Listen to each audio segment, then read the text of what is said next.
Ladies and gentlemen, girls and boys in assembled company,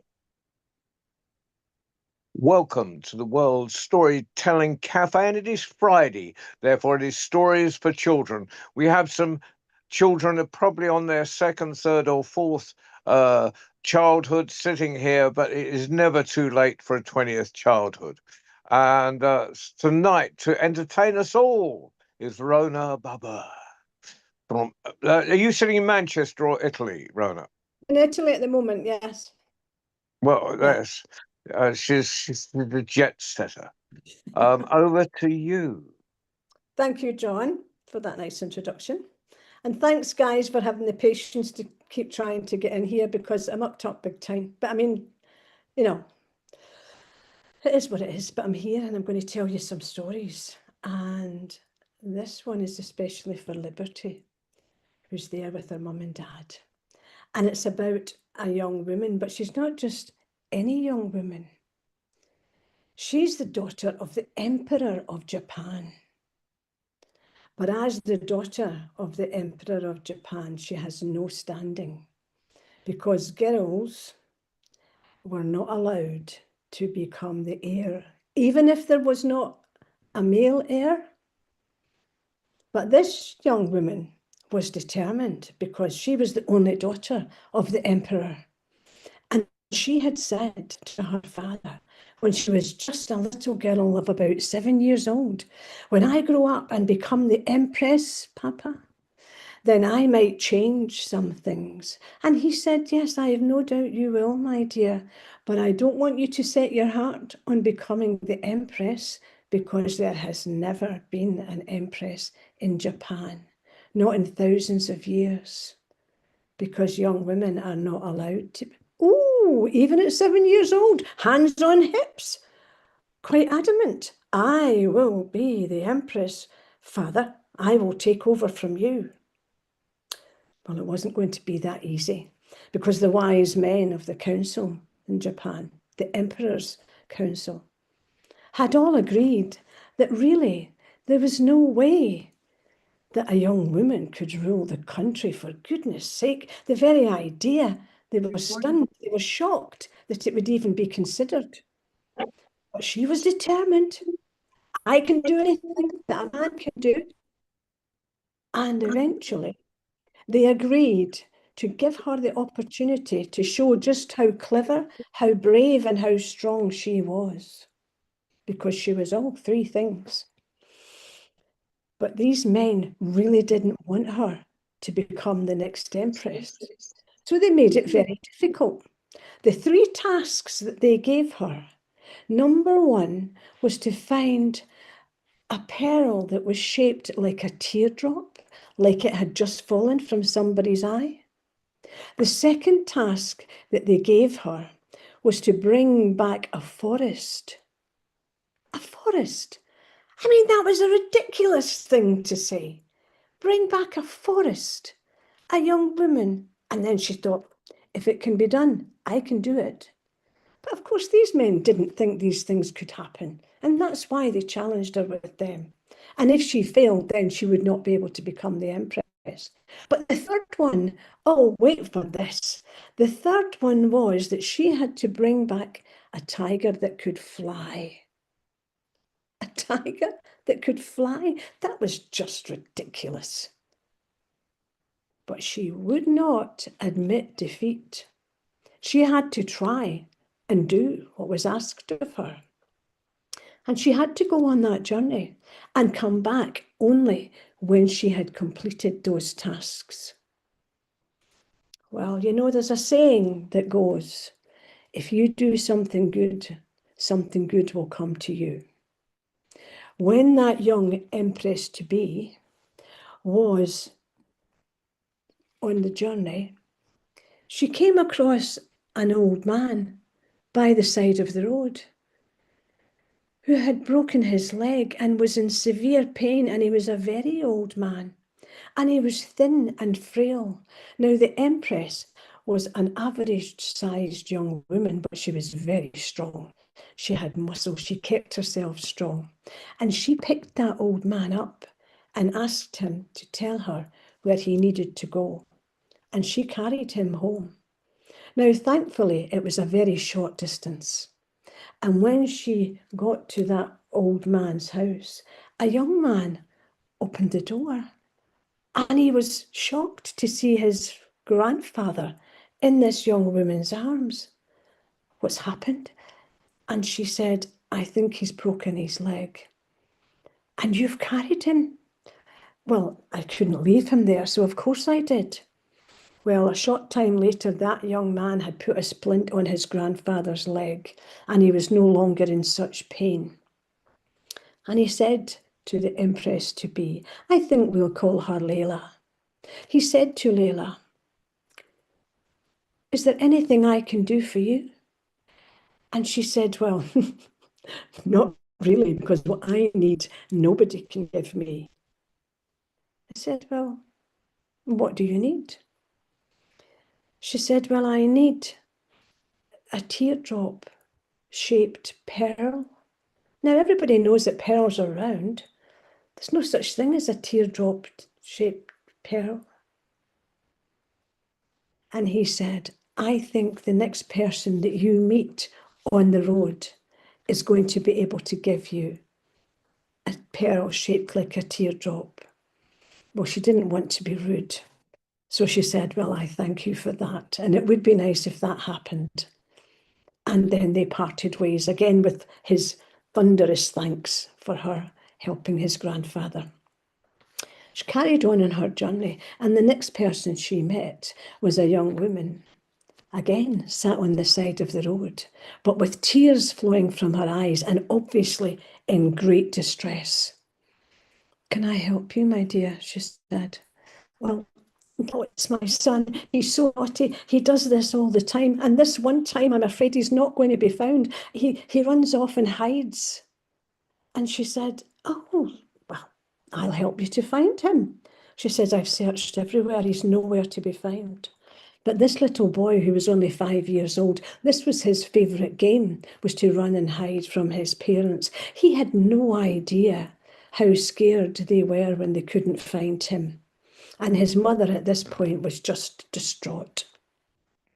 Well, it only took a few minutes for the young Layla to find him, because he was giggling, and she spotted him, and she brought him to his mother, and she told him off for being so naughty. One day you're going to know who I am, she said, and I think for now you should listen to me. You should not do that. You really upset your mother. And his mother was so relieved, she started to cry. And you know what happened even before I tell you. The tear that fell from her eye, Layla caught it. And when it landed in her hand, it turned into a teardrop-shaped pearl. Oh, wow. She had the first thing. Yes, she had it. She was going to make this. She was going to conquest. She was going to be the next Empress of China, the first Empress of China, in fact. So when she carried on, and completely oblivious of everything else around her, she was wondering how her father was, because this all started because her father was ill. And she was a bit ashamed of herself because she hadn't really been thinking about him.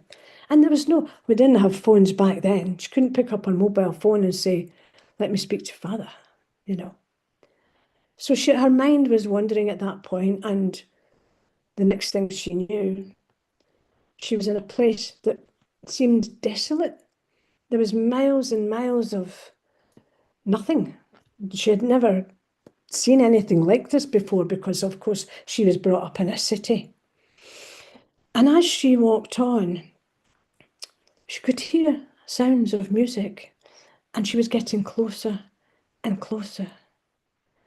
And she came across this place where there was lots of people digging and spreading and planting things. And she stopped and spoke to them, and she asked them what they were doing. And they said, we're planting trees. planting trees. Yes, we're planting trees. In no time at all, we will have a forest here. A forest. Can I buy some of your seeds? Oh, you're welcome to have some. We have so many. And they gave her a huge handful of seeds, which she then put in her pocket. She was going to take a forest home. Number 2, completed. Yes. Although she was quite elated, very happy at the idea that she now had a pearl draped like a teardrop and a pocket with a forest in it, which was what it was, really. The next thing she knew, no, that was nigh impossible, a tiger that could fly. For goodness sake, what a ridiculous thing to ask for. But she was not going to be defeated. She didn't expect to find a tiger that could fly, but she hoped that something would happen, that she might be able to twist that around in some way. Well, it did. Because as you know, I told you at the start, if you do something good will happen to you. And the next person that she came across was a young woman who was distraught, absolutely distraught. She had never met so many people with so many problems in her life, and it made her think about when she became the empress. She would change things. She would make things easier for people. Her father did a good job, but she thought she would do better. And this young woman was distraught. You would say almost broken-hearted. And when Layla spoke to her and asked her why she was so troubled, she said, well, I'm very much in love with a young man and I want to marry him. And my parents won't hear of it. They won't even meet him because he's not the same as we are. They don't want to know. And Layla said, oh dear, that's very sad. I feel for you. And I wonder if I might help you. And the young woman said, well, I don't know how you can help me. She said, well, take me to meet your parents because I'm sure I can help you. Now, as we know, being the daughter of an emperor meant that she was very rich. She wanted for nothing. And the young woman took her to meet her parents, and they were adamant she was not to marry this young man because he was different. Layla said to them, is there anything that would make you change your mind? I mean, do you not want your daughter to be happy? Yes, said her mother, I do want her to be happy, but I want her to be happy with the right person. And Layla said, is that not for her to decide who the right person is? And the mother looked at her and she said, well, she said, did you marry the person you wanted to marry? And she said, yes, I did, but he's the same as me. But when you think about it, she said, everybody's different. It doesn't matter what's on the outside, it's what's on the inside that matters. Is there anything I could do to convince you to give your daughter the happiness that she deserves? And the mother said, I don't think so. And the father said, well, that depends. What are you talking about? And she had a pocket full of jewels in case she would need anything, in an urgent. And she took out some of those jewels and she held them out in front of the father and she said, would these make a difference? Oh, his eyes sparkled. Sadly, it was obvious that he wasn't really a very nice man. The mother was only doing what she was told by him. And now, remarkably, he had changed his mind. He didn't think it was such a bad idea for his daughter to marry somebody different after all, because these jewels were worth a fortune. And so, that young woman, well, we have to suppose that that happened because we didn't get the end of that actual story, but we have to believe that that's what happened. that she got to marry the man that she loved. Well, you'll never believe what the husband did for a job. The man that she had just handed those jewels to allow his daughter to marry the man she loved was a kite maker. He made kites of all shapes and sizes. You would not believe what he could make out of a kite. And when she said to him, "You could do something for me in return. Could you make a kite like a tiger?" And he said, "Absolutely." And he did. And now she had the three things that she required to prove that she was smart enough, clever enough, strong enough, bright enough, everything enough to take her father's role when he passed on. When she went back to the palace, the kite had been folded up very neatly into a small package. The forest was in her pocket, and the teardrop was in her other pocket. And when she approached her father, looking as if she hadn't managed to fulfill her tasks, she whispered in his ear, "You can be very proud of me, Papa. I have them all." And he said, "Where are they?" So he expected some carts or whatever to be bringing trees. She said, "No, Papa, the forest is in my pocket." So that very afternoon, they convened again with the council. And when she was able to produce a pearl shaped like a teardrop, a forest that would grow in time, and the piece de resistance, when she opened up that package and took it to the window and held it out and it flew, the tiger was flying. Well, the men could do nothing else but shake their head in disbelief and agree that she had everything it took to make an empress of China. Thank you.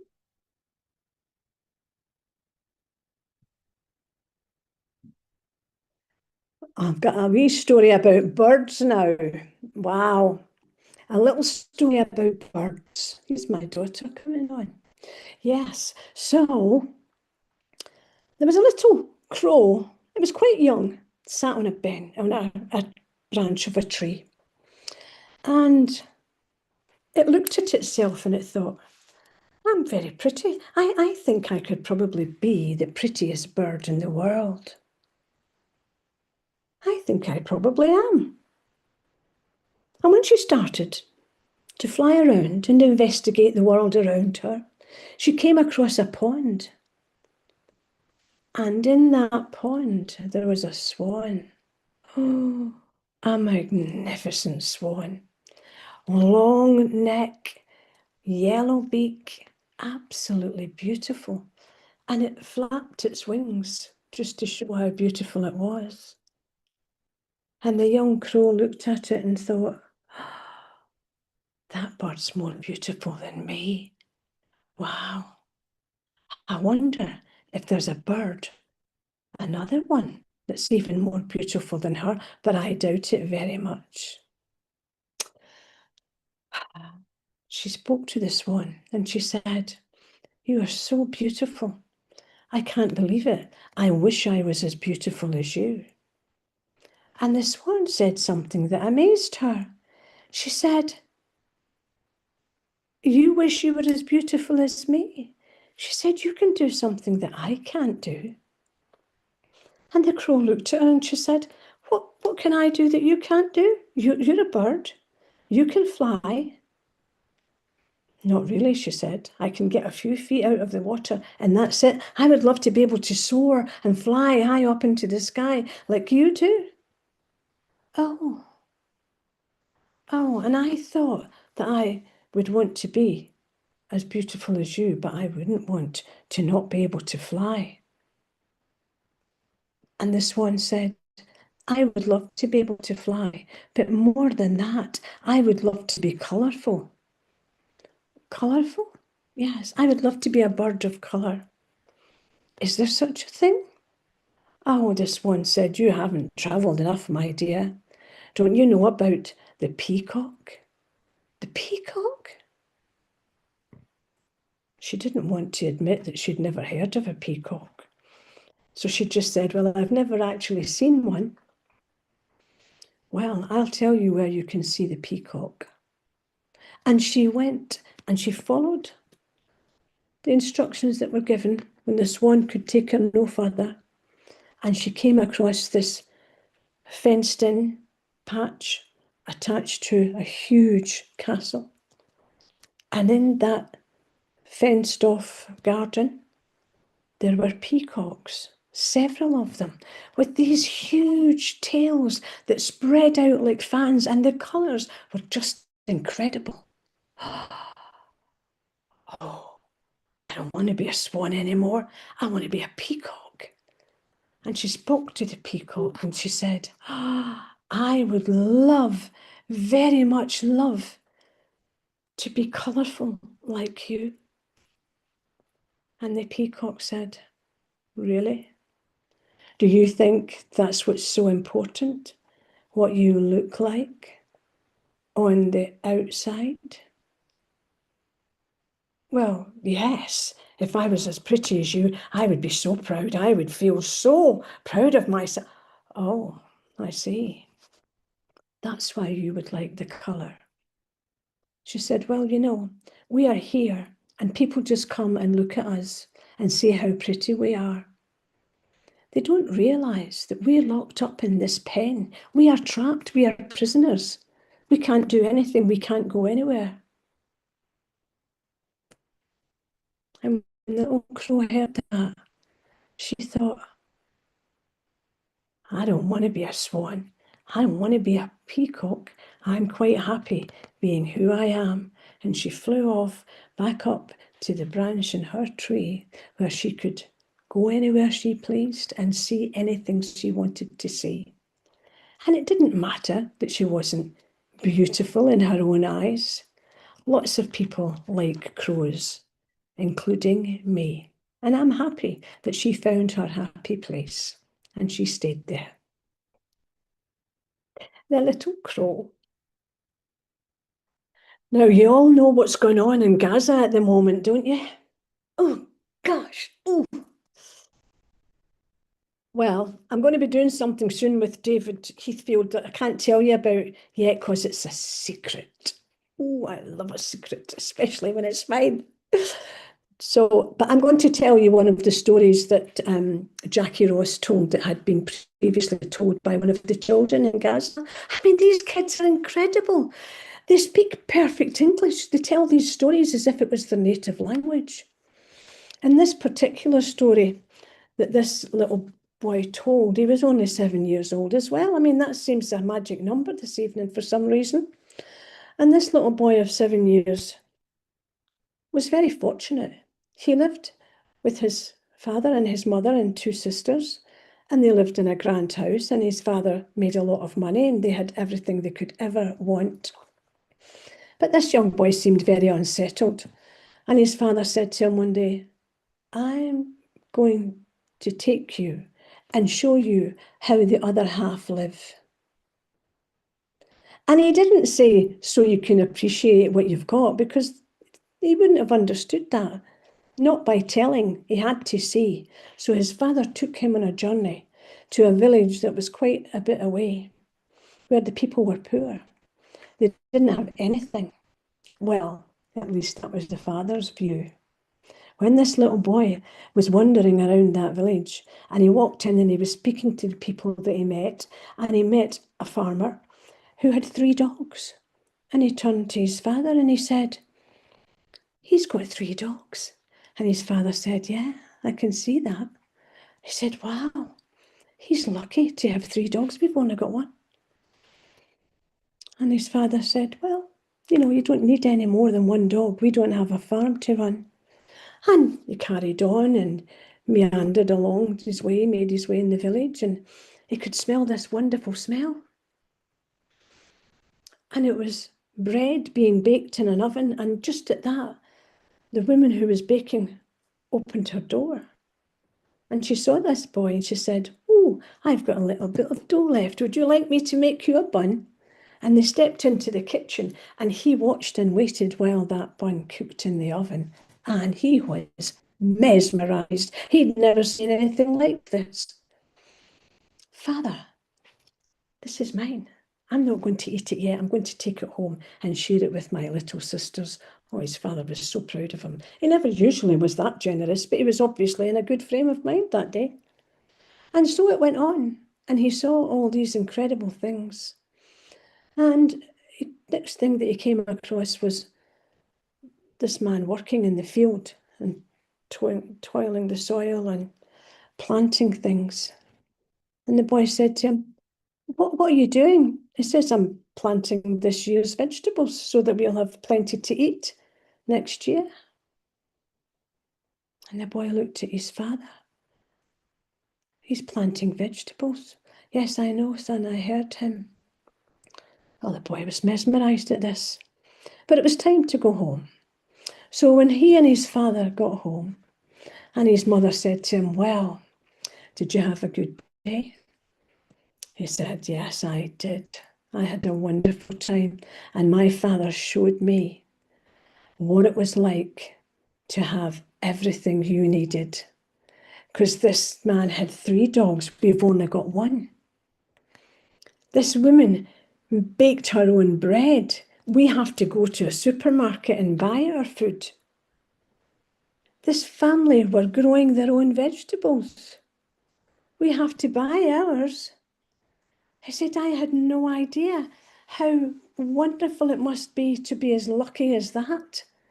And his father was shocked. His father expected him to have absolutely the opposite idea. He wanted his son to see how some people have to work really hard to have what they've got, have to dig up and plant so that they could eat.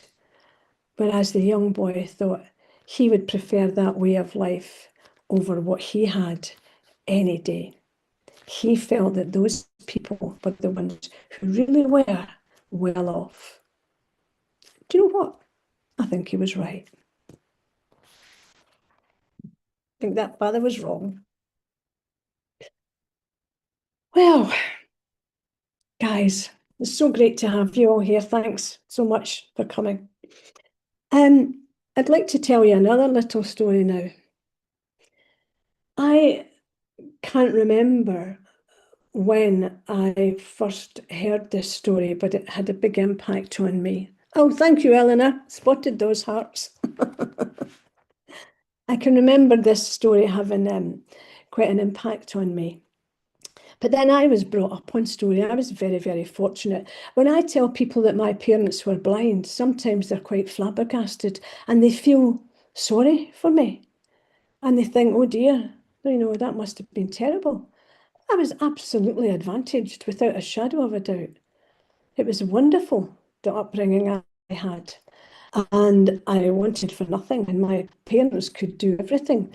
Because somebody asked me about how did my mother manage to look after, she had 8 children. I was one of 8. I was number 7. Some of you know my brother, number 8, Michael. Well, we were brought up on story, and we're all storytellers. But when I tried to explain to people that there was nothing my mother couldn't do, I could see the look of disbelief. Because if you're blind, then how do you cook, for example? Well, my mother had it down to a fine art. We're the ones who have it wrong because our eyes deceive us. When we're cooking food, we look at what's happening, but we don't know. We can only trust our eyes. My mother listened to what was happening. So when she put a piece of meat in the oven, first noise it made was a hissing noise as the moisture left the meat. And then the second noise it would make would be a bubbling noise as it started to cook. Now, these noises, you can hear them, but only if you know what you're listening for. we don't. We look at it and we say, well, that's not cooked. But we can be tricked quite often. You can turn a piece of meat over because it's brown. Then when you cut through it, it's still very bloody. That might be what some people like. But if you don't like that, oh, you've got to put it back in the pan. My mother never had to do that. She would know when that meat was exactly the way my father liked it. And I can see what you're doing, Eleanor. You're doing this as if to say, was she pricking it? No, she wasn't. When she knew that meat was ready, it was because it started to hum. It actually made a noise as if to say, I'm ready, take me out of the oven. And it did, because I've done this, I've experimented and I've shown friends. And it was the same with, how do you cook a great big pan of chips? How do you know when they're ready? Well, it's quite easy. You listen. When chips are cooked in a pan of oil, they start to make a noise, like when they're cooked, they rise to the surface and they make a noise like running water. I think I've shown Erica this. I'm sure I have when she's been over here in Italy with me. And it's fascinating. They're always exactly spot on. Crispy on the outside, soft in the middle. Because you don't have to be able to see them. You can hear them. But anyway, my father was a wonderful, wonderful storyteller. And he told us stories from when we were literally infants, you know. And one of the stories that he used to tell, well, he's told lots of stories about little Tom. Oh, I've lost my picture, don't know what I've done. Oh, here I am, I'm back again. I'm going on to a different screen, sorry about that. So he would tell us, he always wanted to tell us a story that had some sort of meaning, that had a moral or a principle or some sort of value to the story. So one of the stories that he told, I adapted, and then I heard a very similar story and I put the two together. And this is a story about another young woman. I tend to like stories about young women because I can often imagine myself in their place, do what they do, think what they think, feel how they feel. But this particular young woman, the story that I've taken this from was written by Guy de Maupassant, a French short story writer. And it's about a young woman who was born on the wrong side of the tracks, as we would say. She was born in London. And in London, back in Victorian times, you could tell instinctively, but also immediately, whether people were rich or poor, because it depended on where they lived. What sides of the road did they live in? The mansions with the huge big windows and the big doors and the brass door knockers, or did they live in the horrible tenements on the other side? Well, she came from the other side. But the thing about her was she was stunningly beautiful. But she knew it. And she knew that the only way that she could get out of there was if she could use her looks to get the man that she wanted. Now, the young men who were rich or who came from backgrounds with power and everything else, they would quite happily take her out. Lizzie, her name was, and they would take Lizzie out in a carriage and they would show her off going round the gardens and in the park. And occasionally they would buy her a gift like a bonnet. The last thing she needed, what she needed was something to take home food-wise. So she would sell that bonnet and she'd go and buy some food for her and her mother. And so it went on.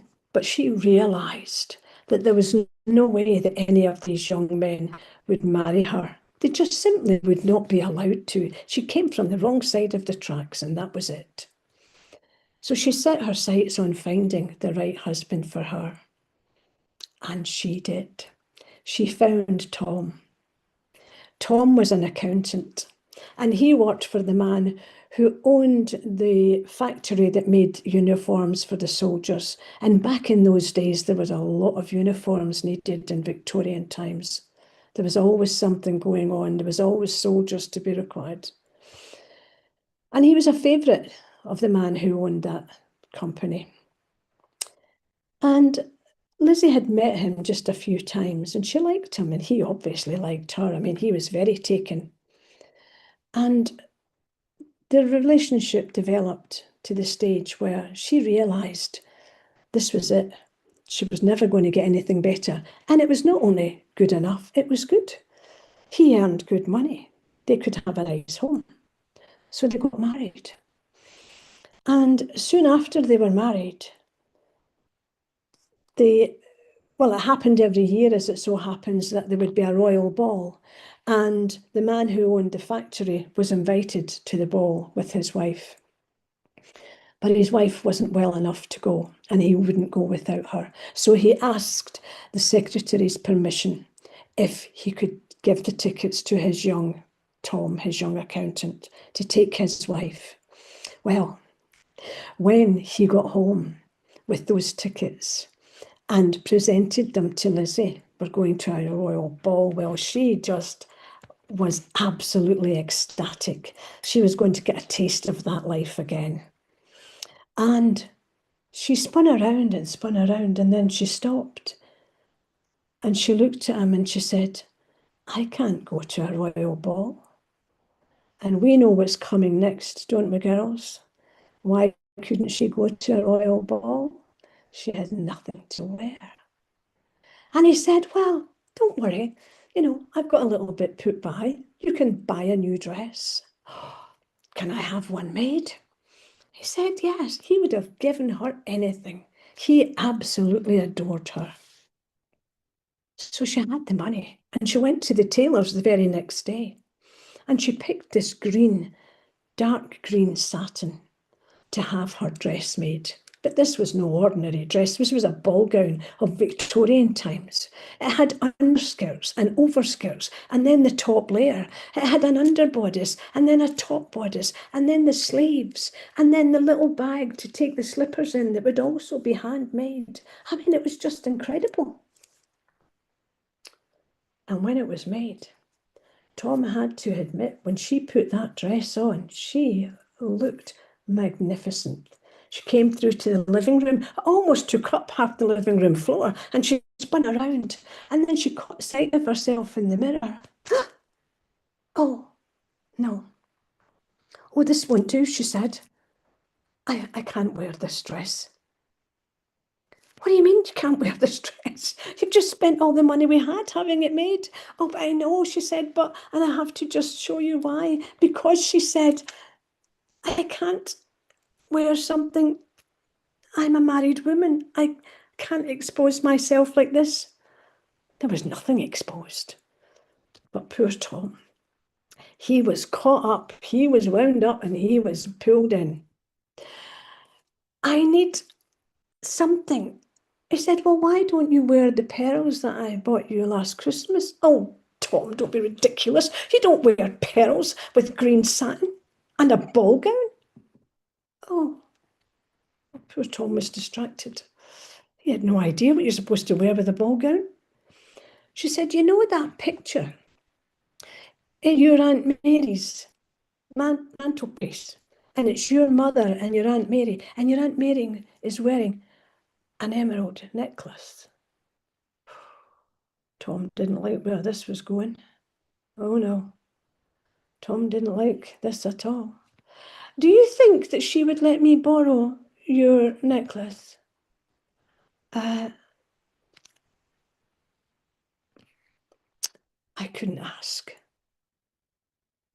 You couldn't ask. Well, she stormed off into the bedroom and slammed the door closed. That was their first fight ever. Poor Tom was distraught, and he knocked on the door. He said, Lizzie, can I come in? No. If I ask my aunt if you can borrow the necklace, can I come in? Yes. So he opened the door. Of course, there was nothing else he could do. He went and asked his aunt if he could borrow the necklace for his wife to wear to the royal ball. Oh, she was delighted. Her necklace was going to a royal ball. Absolutely. Yes, please. Well, the evening of the ball, there was no money left to take a carriage, so she had to put her cloak over the dress and put on her old boots and carry her little boot slippers in the bag. And they walked to the palace where the ball was being held. And as she walked up those stairs, I'll tell you, you've never seen anything quite so gorgeous. When she took off that cloak and dropped it just inside the door so nobody would see it, and she put her boots there as well. And then Tom took her arm and they walked forward. And as they walked down the stairs into the ballroom, every head turned. Wow, who is she? Some of the young men recognised her, but they couldn't believe it was her in this magnificent ball gown and this fabulous necklace. And she danced with dukes and princes, and she had the time of her life. But she saved the last dance for Tom. And she said to him, "This has been the most wonderful night, and this will last me for the rest of my life. I don't need anything else now, just you and me." And when they went home and they walked through the front door and she took off the cloak,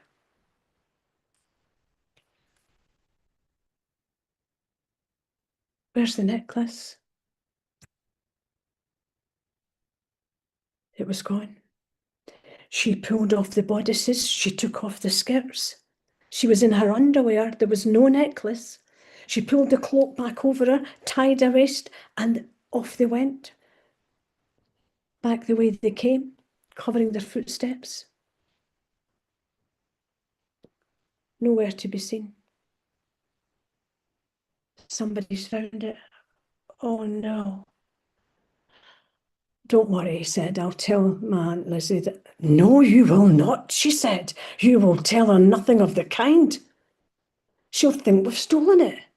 You'll have to borrow the money and get it replaced." Have you any idea how much money that might be? "I don't care," she said. "I don't care. I can't do that." They were back home now, and she stormed into the bedroom and slammed the door. This was their second fight. He wasn't going to give in so easily. He couldn't imagine borrowing that amount of money. But of course he did. He gave in the end. He went and saw the bank manager. Now, the bank manager knew Tom because he was the accountant at the factory. And he had a great deal of thought for that young man. He really liked him. So he gave him the money.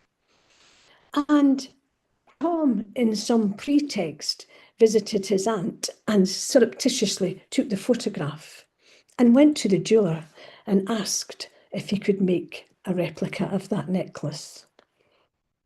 And the jeweller said, "Yeah, but it will cost you." Tom said, "I know," and it cost everything he had. But that necklace was made, and it was returned to the Aunt Lizzie. But unfortunately,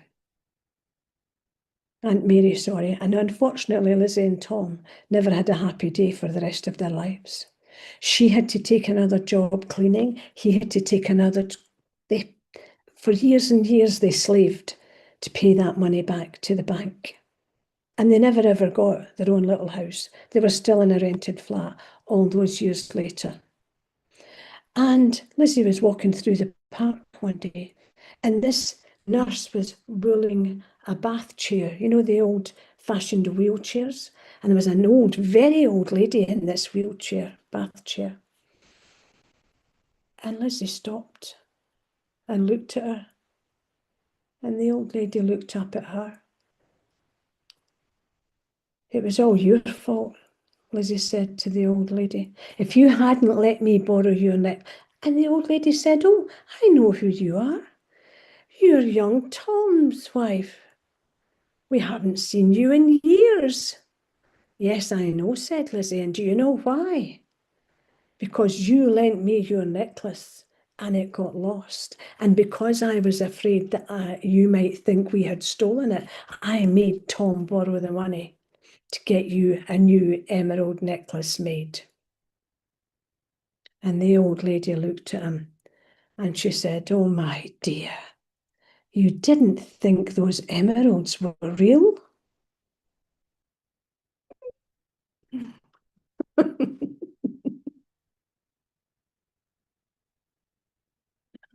Yes. Glass beads that cost a marriage.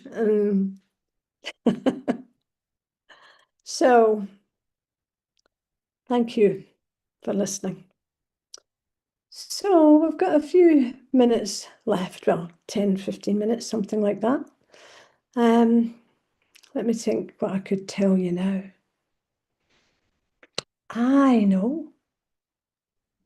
While you're thinking, I love that story. I Thank unfortunately kind of parsed it out. I kind of knew what the ending was going to be, but it was no less rewarding to hear you say it. I love it. I think I tell a story similar to that, but you didn't think those things were real. Pride will get you into trouble every time. I Okay, know. go back to being quiet. It's okay. I've told that story a few times, actually. There's probably a few people here and just said that she had heard it before. Yeah. But I mean, we have to tell them again. When somebody says to me, oh, I don't want to tell that story because I told it the last time, I say, no, tell it, because that's the only way that they live and grow. That's the only way that they're carried on. I mean, if we Stories are don't, like a good meal. yeah, Stories are like a good meal. but If also, you we go ahead. wouldn't have Cinderella, for example. We wouldn't have Jack and the Beanstalk unless these stories were retold and retold. You know, they would be forgotten. So we have to make sure that they're not forgotten. And it's really important that way. Rona, Yeah. I love the way that you tell Cinderella from different perspectives. I don't know if you can squeeze that into the remaining time. Oh, yeah, Mike, of course. Yes, I remember you telling me that you enjoyed that. Yeah. Well, this is a story. I have, as you know, all those different siblings, and the one who was closest to me, her name was Lizzie, and she's 18 months older than me. And we were so, oh my God, we were so competitive. And my father didn't encourage that at all. But however, this is the story that Mike's relating. And my father would tell us stories every night. And he told us the story of Cinderella. And the next day, it was a Saturday, and it happened that my dad didn't normally work on a Saturday morning, but at that, she's fast asleep, bless her.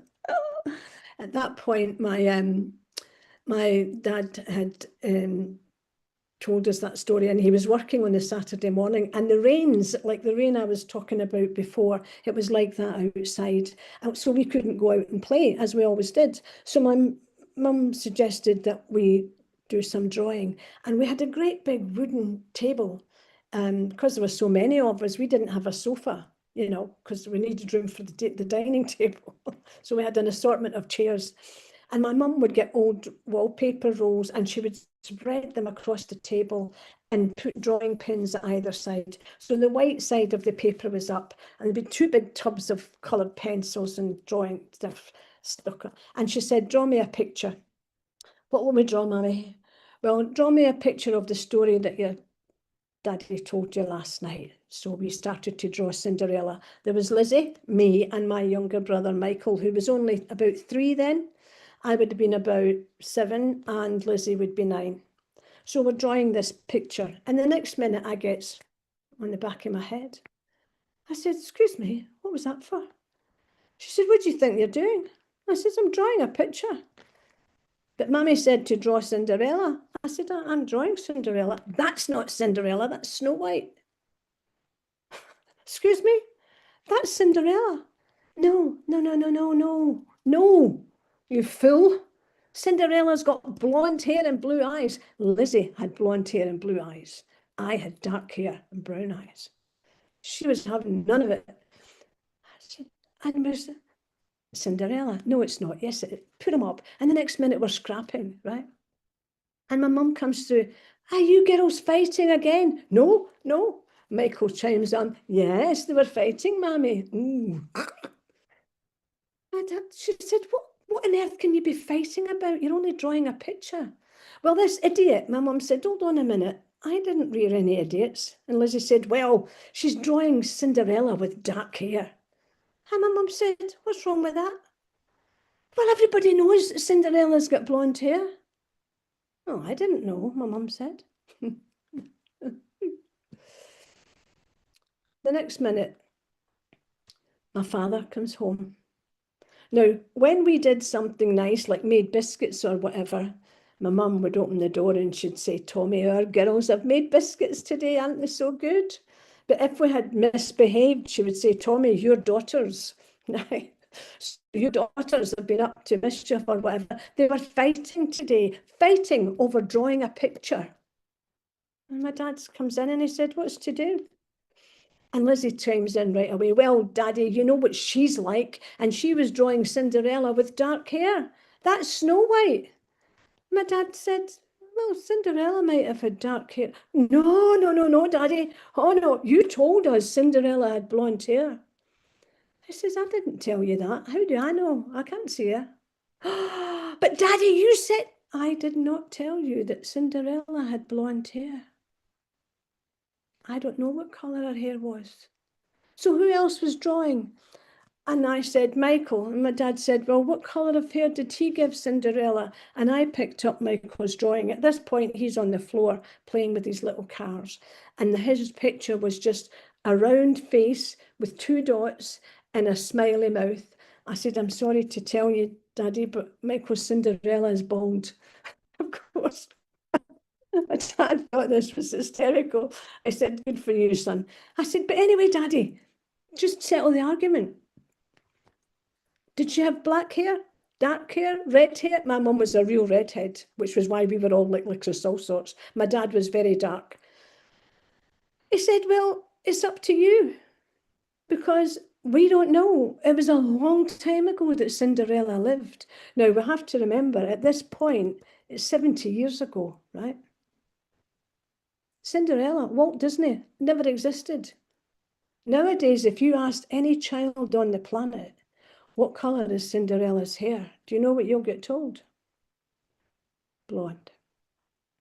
Because now, much as I love Walt Disney's movies, and I think they're fantastic, the one thing that it has done has robbed children of their imagination. So I then got this message into my head, right, you know, it's what you want it to be. Cinderella, my Cinderella was what I wanted her to be. So I wanted her to look like me, a wee bit better looking, but I wanted her to look like me. Lizzie wanted Cinderella to look like her. But you don't get that anymore. And I had the good fortune to work with some kids in a very good school, boys' school, all 8-year-olds. 5 or 6 of them, I can't remember exactly how many there were, but I had given them a piece of A4 paper and I had asked them to draw me a picture. And they did that thing, you know what kids do when they're sitting in a row and they're looking at each other like this, you know, and then pick up the pencil and they're still looking at the paper and then looking at each other. What kind of picture, miss? I said, anything you like, draw what you want. Oh, okay.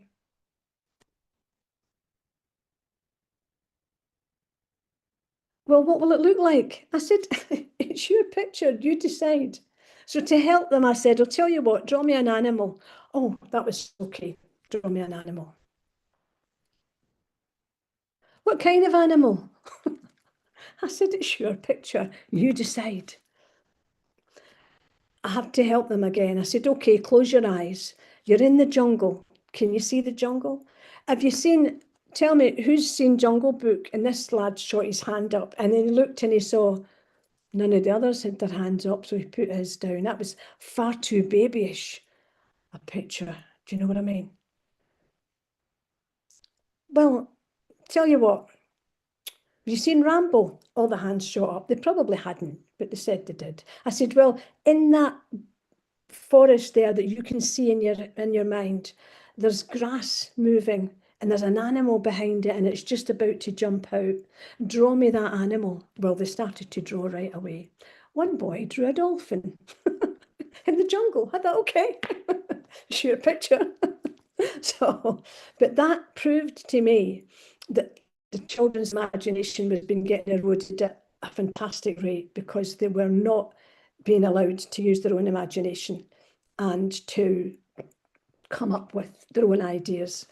And that, I think, is why Mike liked that story so much, because it highlighted that, and it highlighted how important it is for storytelling to be told and for young people to be able to use their imagination to write stories and tell stories. And that's why I encourage that all the time. Little Liberty's asleep now, but I've written a story for her and I can't wait for her to get it. I think she'll like it. Oh, she's not quite, is she? Oh, bless. Mhm. Thanks, Oh, Rona. don't wake her, Colin. Bless her. So, Oh, yeah, thanks, guys. Well, I hope I entertained you a little bit. Oh, thanks, Anne. you were marvellous, Well, marvellous, pardon? fantastic, as usual. Thank you, So John. a round of applause or whatever we do on this virtual reality, wave, tap our heads, do whatever we like in appreciation. Go on yourself, Rona. What was that, love? Go on yourself, as you would say in Glasgow. Well done, young On lassie. yourself. Thank you, Anne. Anne's another Scot. I love your reference to being dark, because when I was really small, I used to look for books that described the man as being really dark. And I was so disappointed when I found out they were talking about his hair. However, I Wow. love the fact that you said Cinderella is as you make it. Because if I were to draw or tell Cinderella, she would either have a big fro or she would have dread. Yes. Yeah. But it is Wow. fascinating now because Oh, I'm Anne, of course, Anne. sorry, Rona. So I what have we didn't have got my coming? sketch stuff with me, but I did draw Rona there in my notebook. And there's my Cinderella. For those of you who don't know Anne and who haven't met her yet, Anne comes on to headliners that I do all the time. And while somebody's telling a story, Anne's drawing their picture. And by the time the story's finished, can you show that again, Anne? Just to let people Okay. see it. Okay. Yeah. There's not many I others there, just I was showed. too busy painting and drawing today to bring my stuff up. But All right, well, that's okay. Rona, So as usual. And there's my Cinderella. yeah. Very good. So Anne does this, and it's absolutely fascinating because she does them in such a short time and does them so well, you know. So Thank you. yeah, and so we've got people here from Ireland, from America, from Scotland, from where are you at the moment? I don't know. Morocco. England, yeah, and Morocco, yes. So I'm really appreciative that you've all come along to hear some stories. I'm delighted. Oh, there's some message in the chat. I'll save that. Save the chat. Yeah. I think. Thank you, Rona. I've got to go now, but thank you. All Bye, right, everyone. Yeah, I'll see you soon, I hope. Take care, love. Yeah, Take care, bye. Keith. And before you all go, we have an exciting month coming up at the cafe. Well, we've got Norman Perrin next Friday telling stories for children. The Friday after that, a slightly different time, 7:30. That's the 19th. There's Zuhair, Emir de Burke, and it's coming live from Morocco as part of a huge project that's happening there with the Yarn Festival. And then on the Saturday, the 20th, is Personal Stories. Rachel in Hong Kong is running that in the morning. And on the 21st, we're restarting our worldwide story round. Shame Keith went because I will make sure he knows. So that will be happening after that. That'll be happening every 2 weeks. And we're relaunching our young storytellers, young international storytellers, but that's now going to happen on the first Saturday of every month in the morning, 10 o'clock in the morning, which I realize will be really difficult for North America. I apologize, but it's really difficult to keep a whole globe happy. I'm hoping to bring in some children from the Far East because tomorrow David and I are on a thing in Korea, so I can announce it on that. And hopefully we'll get children from a lot of different countries. What time was that again, John? That's the first Saturday of every month, and that'll be 10 o'clock in the morning UK time, which will be about 5 o'clock in the morning for you.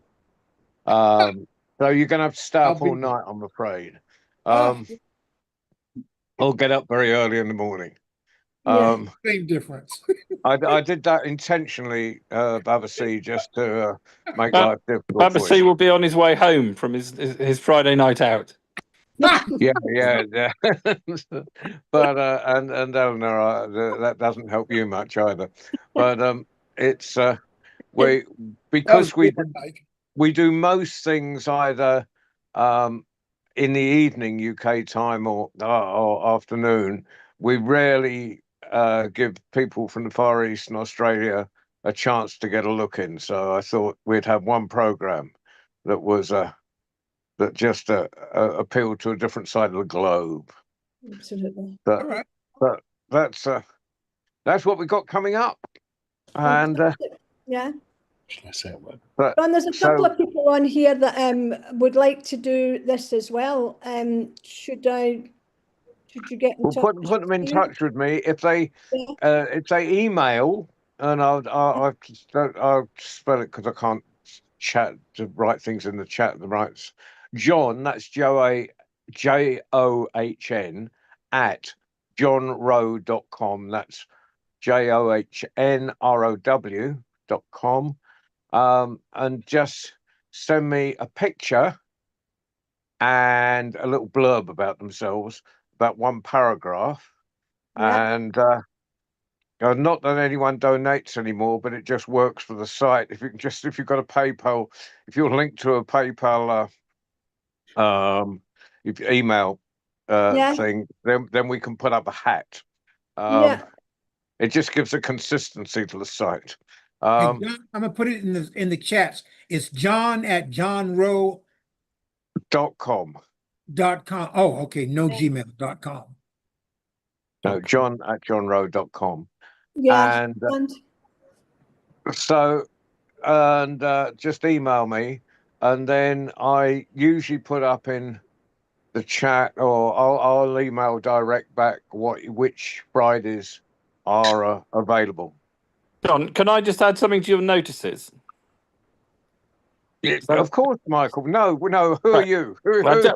I'd just Have you like got to. anything to do with this enterprise? Well, I really would like to say thanks to Claire and Colin, because we have they've been such wonderful supporters of the festival from the start. And Stop embarrassing us. so, well, you should be embarrassed. I mean, one of my challenges, as well as housing you, is feeding you. And so, John, Colin's the chap who actually has put his hand in his pocket, to not inconsiderable sums for every single festival. So, a round of applause if you can for Mike, it's an wonderful donors. Thank you. No, Yeah, listen, thank you, we are. Colin. No, And John for and Mike being and my Rona, all of saviour. you, Babassi, all of Colin. you, we're very supportive. We think this is a great initiative. We're very happy to contribute modestly. We're not contributing huge funds. It's just really nice for us to see this initiative. We love it. And Liberty was not asleep during this, by the way, Rona. She was literally lying in our laps, enjoying the story. So we try to lift her up. It's fabulous. And thank you for the organization, and thank you for the wonderful stories we enjoyed this evening, Rona. Oh, thank you, Colin. These guys were my saviours on the night that my handbag got nicked in Marrakesh, because I happened to be with them at the time. Yeah, and we were in a tuk-tuk, yeah. And I will not let anybody say, oh, that's what happens to you when you go to Marrakesh. No, it isn't. It could happen anywhere in the world. And I was just unfortunate that it happened to me, but I will not have people say that it's got anything to do with Marrakesh, because that's nonsense.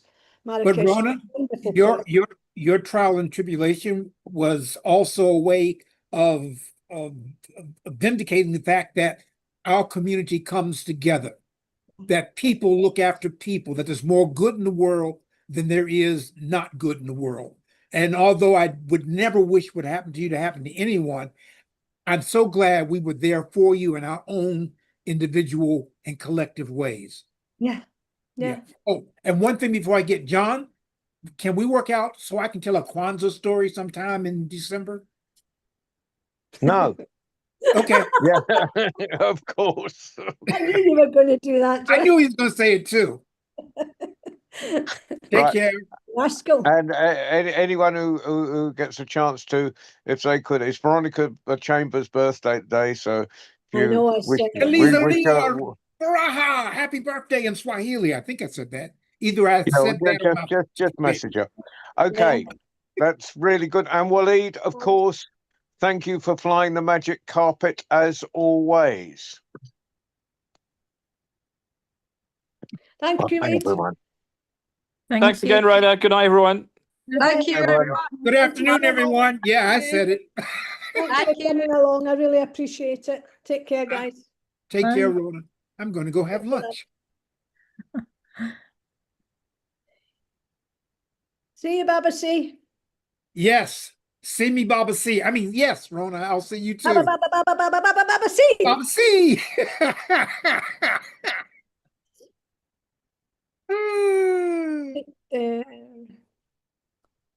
So Madeline, get in touch with Tom, definitely. With Tom? You are in John. touch with Tom, you're married to him. Get in touch with Tom, because it would be great to have you in here. I love it. Storytellers are so telling. It's very quick in the uptake.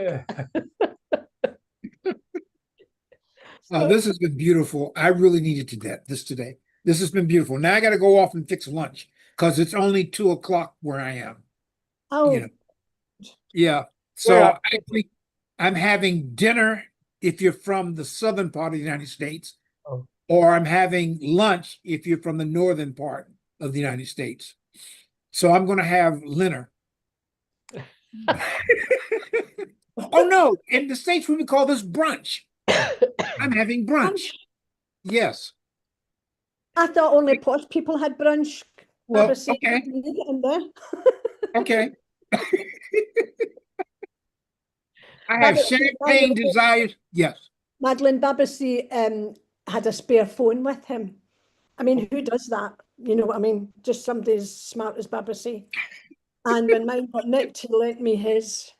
And otherwise, I would have been completely lost, you know. It was And people it was a could- phone that I wasn't going to bring with me, but at the last minute, something said, take that phone with you. So I did. I'm very glad that I did. I endeavored to listen to my intuition, but I'm glad it was able to help you, Rona. Thank you so much, Tia. And Well, yeah. We're going to get cut off at any moment. I know. What part of America are you? Where are you from, Baba? I'm in a besieged city called Washington, D.C. That's the nation's capital. And right now we have military people paroling our streets, and it's not necessary. No, no. I tell you how unnecessary it is. You know what the National Guard and the other military people are doing right now? They're picking up garbage out of the parks. That's what they're doing. Yeah, yeah. In our crime-ridden city, they're picking up trash out of the parks because we don't need them here. Our crime is at an all-time low. And the ironic part is all the governors sending their National Guards to us, their crime rates are anywhere from 2 to 5 to 7 times more than what's happening in DC. Gee. Yeah, but we'll get through it. And I'm still going to enjoy my brunch. I think I know what I'm going to fix. We're going to go and have dinner. I'm an hour ahead of you guys, Madeline and Tom, and I think I'm 5 hours behind you. No, 5 hours ahead of you. Of me, you're 5 hours ahead of me. Yeah, 5 hours ahead. Hmm. And so, And I'm for a like, brief moment in the fall, you'll be 6 hours ahead of me because we come off or go on whenever we switch time. You do it about a week later. yeah.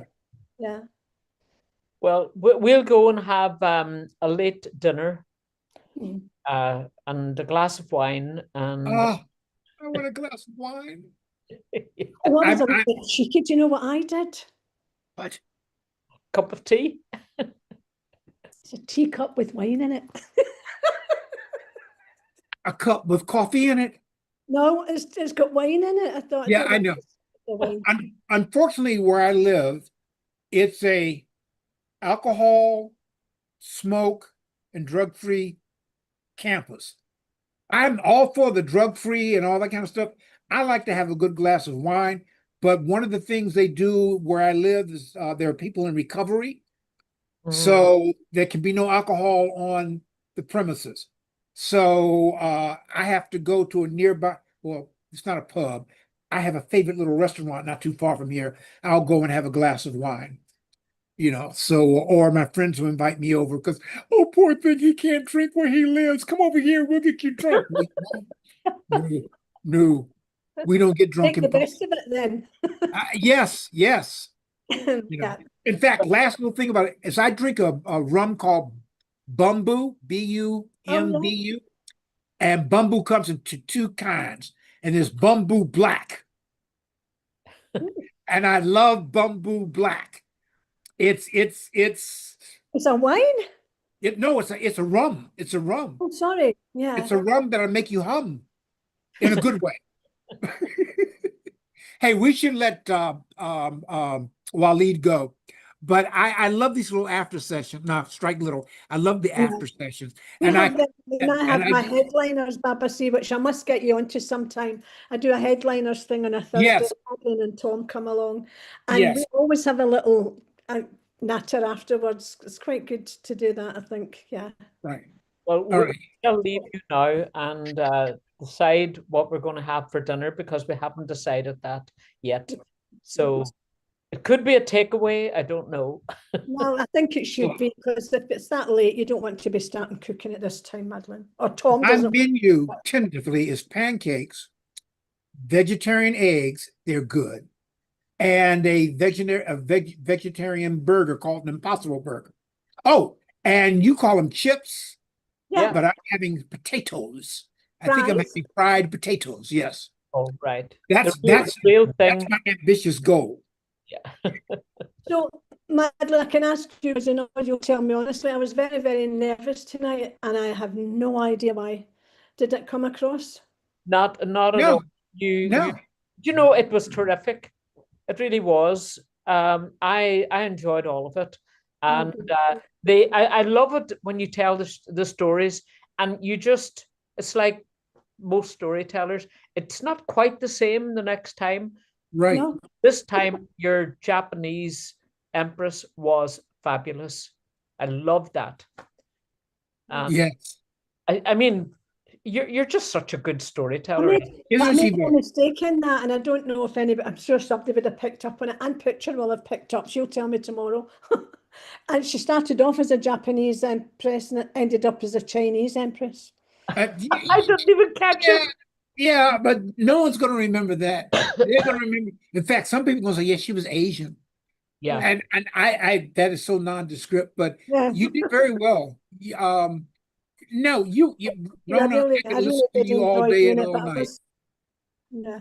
I All right, love Madam. I love just the bit of personal thing in between, because I think sometimes you need to know something about where what's the background of the person. I mean, Yes. I remember once doing a poem in Milan or somewhere, Lake Orta, and I just read the poem, and they said, "Would you please give us the background?" And it was the first time anybody had ever said that. Where did it come from? Why did you write this or whatever? And that it's great to have this sort of personal background where we know where you're coming from, and it makes it all the more real and interesting. And I just love it. I love to hear that. Maybe it's because I like hearing personal stories, and that's We like the same when you're on, Madeline. We like how you always tell us where the source of the story, and your auntie's done this or whatever, your mum's done that, and it makes it more real to me anyway. Makes it more, you can sort of Rona, my brain has been working on the story.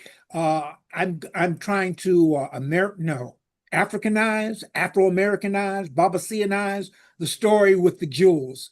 And I have two approaches to it right now. One is with the slave talking about the so-called Mazza, and the other one is just a good old down home story about someone who was living beyond their means. But I want you to know that my brain is just racing right now because I've got to. Must tell you about that, because I tell that story. I started telling that story to a class of teenage boys once, and the teacher looked at me as if to say, they're not going to go for this, a love story, romance and all of that. By God, did they buy into it big time. Yes. When the story had finished, I said to them, right, guys, I want you to just put your thinking caps on now. And I won't use the word blame, but tell me, how do you think that the outcome could have been changed there? What could have been different? What could or should have happened, or what did or didn't happen? They were brilliant. One lad said to me, the bank manager shouldn't have given him the money because he must have known he couldn't afford to pay it back. Mm. The other one said he was far too soft. He should have been a bit stronger with his wife. You know? He was far too soft. And another one said, she was just spoiled. And all these answers were coming back thick and fast. And then another young lad said, Miss, it's a social problem.